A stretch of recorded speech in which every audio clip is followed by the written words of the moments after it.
700克鸡胸肉，我们先解冻。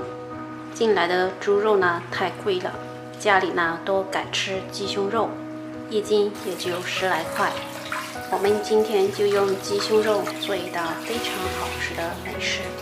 解冻好的鸡肉清洗干净，再用厨房纸吸干水分或直接晾干水分。擦干水分后，将它切成小块，切好装到绞肉机中，加入7克料酒、6克盐、15克酱油、25克蚝油、2克黑胡椒粉、45克白糖、3克红旗粉，主要用来上色。盖上盖子，将它打成肉泥。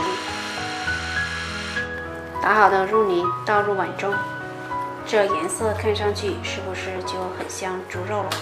再用手呢交互不停地摔打上劲，直至抓起肉，用手甩一甩，不会往下掉就可以了。将1/3肉泥呢铺在油纸上面，再在其上面盖上一层保鲜膜。用擀面杖将它擀成薄片，擀好之后直接放在烤盘中，掀掉表面的保鲜膜，放入提前预热好的烤箱，上下火180度烤10分钟。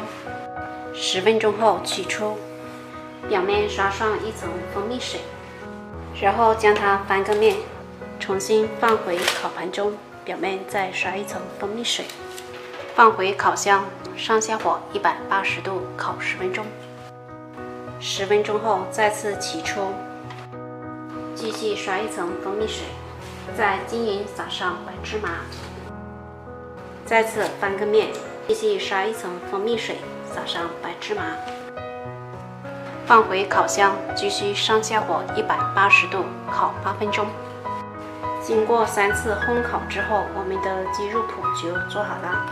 这样做出来的鸡肉脯非常的香，非常的好吃。喜欢的朋友可以在家试一下。